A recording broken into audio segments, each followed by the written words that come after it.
Ces 3 femmes, munies de drôles de valises, exercent un nouveau métier. Dans la banlieue de Bruxelles, elles se rendent chez Nadine. Cette retraitée a un petit problème de santé qu'elle n'arrive pas à régler. Voilà, c'est ici que ça se passe, c'est dans ma chambre à coucher. La nuit, je me mets à éternuer, à me moucher, le nez qui coule, les yeux qui pleurent, des démangeaisons au niveau du visage et particulièrement ici autour du menton. Mais chaque année, c'est pire. Oui, chaque année, c'est pire. Ce qui explique que je suis allée consulter parce que... Nadine a consulté son médecin qui a conclu à une allergie, mais il n'en a pas trouvé la cause. Il lui a alors conseillé de faire appel à ces dames qui vont passer son domicile au peigne fin avec des machines qu'on n'avait encore jamais vues débarquer dans nos intérieurs. Ici, on va faire un prélèvement d'air. Elle commence par prélever 80 litres d'air pour analyser toutes les particules en suspension.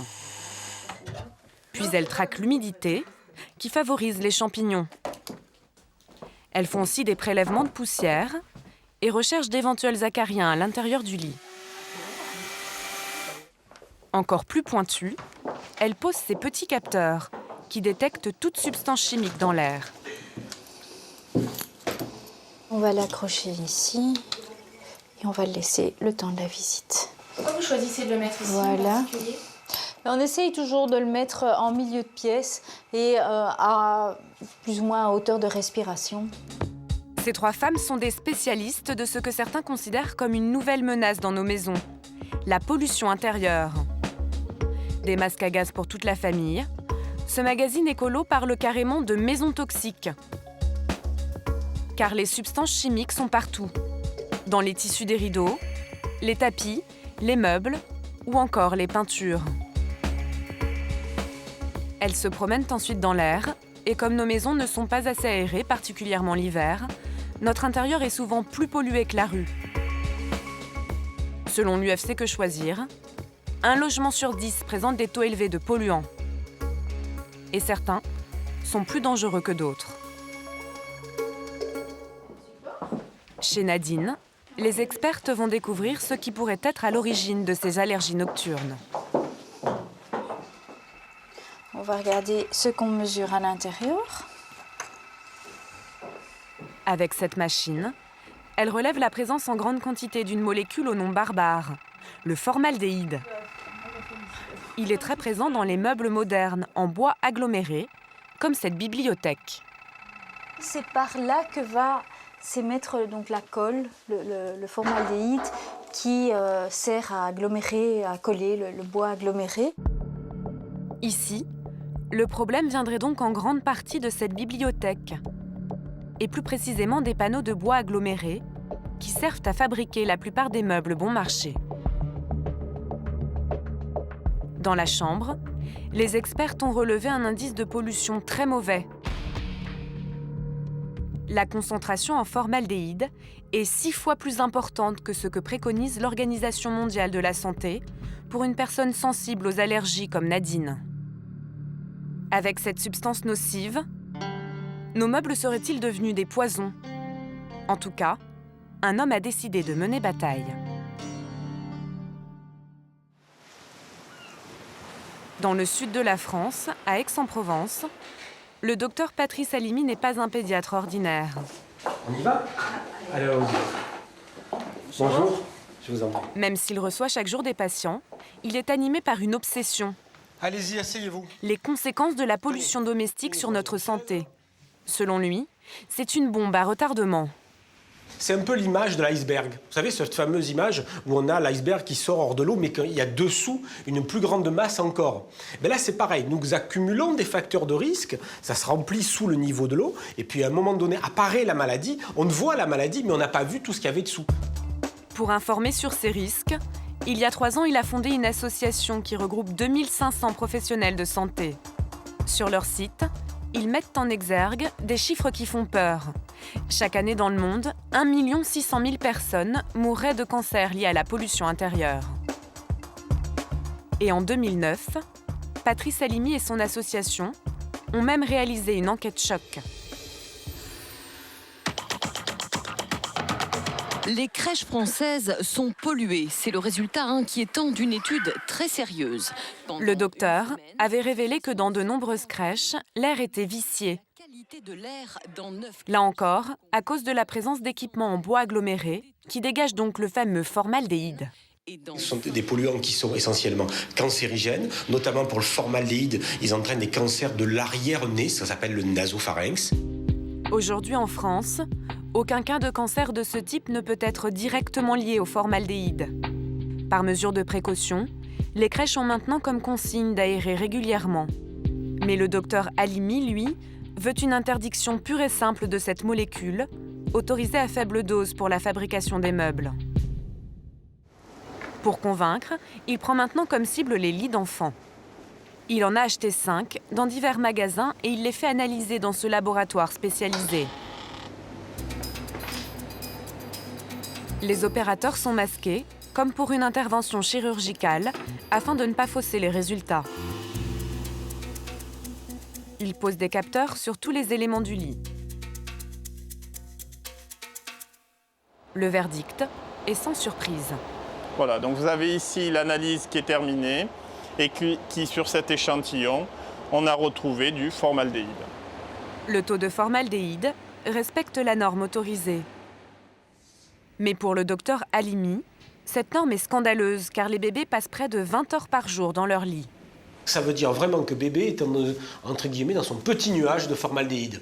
Or, demandez à n'importe quelle maman qui est dans la maternité, elle fait du mieux qu'elle peut pour qu'il n'ait pas de risque de quoi que ce soit. Et là, en toute quiétude, elle le met dans quelque chose qui émet du formaldéhyde.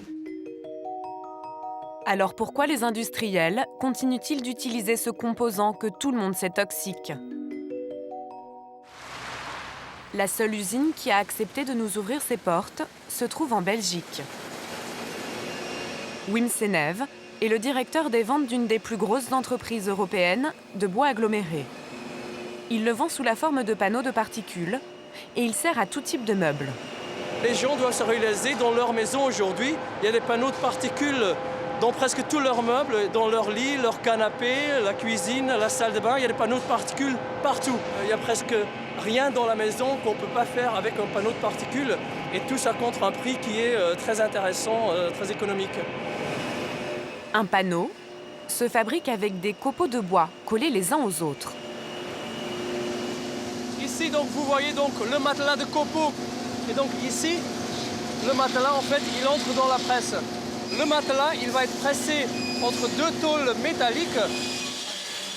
Sous l'action de la presse, la colle solidifie les copeaux entre eux et donne naissance à un panneau très rigide.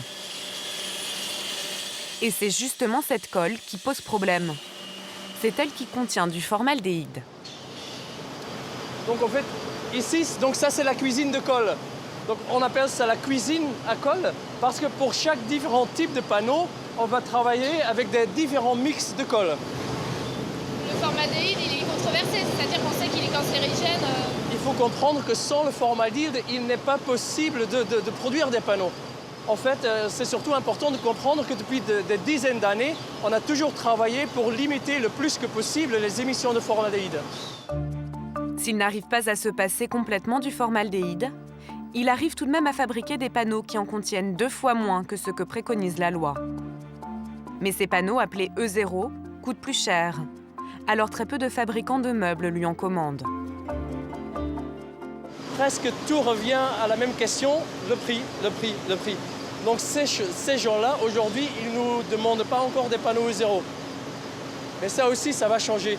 Mais c'est quelque chose qui prend du temps. En attendant que les mentalités évoluent, comment se protéger des émanations toxiques ? La solution de bon sens la plus efficace est tout simplement d'aérer au moins 20 minutes par jour son logement. Ensuite, même si cela paraît un peu absurde, il est conseillé de laisser un meuble neuf 2 ou 3 semaines à la cave ou sur le balcon, le temps que le plus gros du formaldéhyde s'évapore. Il y a aussi plus fantaisiste. De plus en plus souvent chez les fleuristes, on vante les qualités dépolluantes de certaines plantes. Elles absorberaient les substances chimiques des meubles, des peintures, des produits ménagers. Et selon Pierre Sanson, chaque polluant a son remède naturel. Pour le formaldéhyde, c'est la plante la plus dépolluante. C'est le Nephrolepis ou fougère de Boston. Ensuite, vous avez le xylène. Le xylène, il faut des plantes résistantes parce que le xylène est également un polluant très cancérigène et très solide aussi, très mauvais. Vous avez le dracéna, très efficace. Contre l'ammoniac, vous avez l'anthurium, qui est une plante tropicale. Et on peut les mettre dans toutes les pièces. En général, ces deux plantes-là vont très bien dans les salles de bain et dans les cuisines, là où on retrouve le plus de polluants. Cet horticulteur à la retraite croit dur comme fer au pouvoir des polluants des végétaux. Il forme même bénévolement des fleuristes. Les affiches communiquant sur la plante dépolluante, Je les donne à mes clients. Voilà, tout à fait. Il s'appuie sur plusieurs études scientifiques qui confirment cette vertu des plantes. Mais il est obligé de rester imprécis sur la quantité nécessaire pour que cela soit efficace.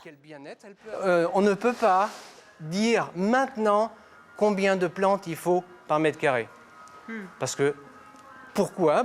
Parce que, comme je le montrais tout à l'heure, il y a la petite plante, il y a la grosse plante, il y a un cubage de végétal. Ce qui est sûr, c'est qu'une ou deux plantes dans une pièce ne suffisent pas à la dépolluer. L'argument commercial ne serait donc pas valable. C'est ce que pense Séverine Kirchner.